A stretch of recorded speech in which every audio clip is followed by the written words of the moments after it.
Welcome to the next episode of Marketing Knowledge on the Questus channel. Today we will discuss primary and secondary sources of information. In this video you will learn: what is Marketing Information System, MIS for short? What are the primary sources of information? What are the secondary sources of information and how are they divided? Would you like to learn even more about sources of information? Great! We've prepared a 5% discount especially for you. Just use the promo code YouTube when enrolling in any of the programs of the Chartered Institute of Marketing, either intermediate or advanced. In both programs, we discuss different sources of information and ways of conducting marketing research. Follow the links in the description for more details. Now, let's go back to the topic.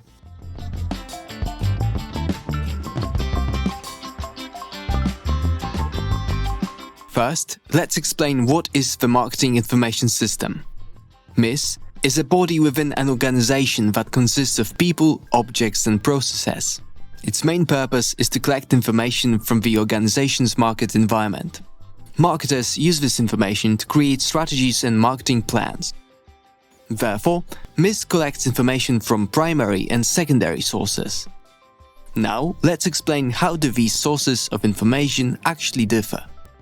Primary sources of information are the publications created with a specific research problem in mind.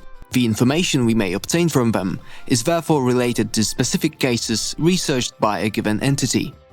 The research might be either quantitative, for example, online or paper questionnaire, or qualitative, for example, individual in-depth interviews, focus group, observation, heuristic methods. We've covered those types of marketing research in detail in other videos. Primary sources of information, just like the secondary, which we'll discuss in a moment, can also be classified into internal and external. According to the research conducted by the Department of Marketing of the University of Economics in Krakow in 2013 on commercial enterprises, internal sources of information are more important for companies than external. However, external sources of information turn out to be the most popular.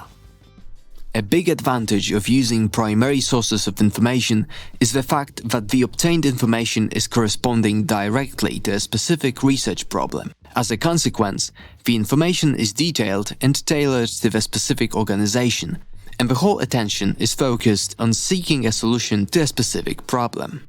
Another advantage of information obtained from primary sources lies in the fact that it won't be available to competitors. However, gathering original data is usually expensive, time-consuming and labor-intensive. On top of that, if an organization wishes to conduct primary research on its own, it must possess competencies required to do it. It may also be problematic for the organization to gather the required number of respondents. In addition to what we've mentioned so far, it is also worth to consider the pros and cons of specific research methods, which we've discussed in another video. From secondary sources of information, we may obtain data that are not corresponding directly to a specific research problem. They can serve as a valuable source of information on their own or constitute an introduction or a supplement to the primary research. Secondary data can be divided into internal and external. Internal data come from within the organization. They can contribute to the knowledge about customer behavior and provide answers to questions such as: what products are bought by the customers of the organization? Which customers make the most purchases? Which form of payment do they prefer? Which customers buy only if a special offer is valuable? Which customers are the most loyal? Secondary internal data can be classified into ready to use, requiring further processing. External data, on the other hand, refers to information from outside of the organization, for example from entities such as local and regional authorities, the government, the European Union, non-profit organizations, industry associations, commercial publishers, brokerage companies, or companies dealing with marketing research. External secondary data are further classified into published materials, for example, guides, catalogs, indexes, statistical data, census data, government publications. Computer databases, published on offline or online media. Syndicate research.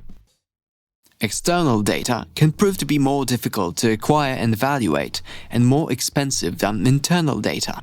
Therefore, the data available inside your organization should be analyzed first. It is good to evaluate secondary information critically.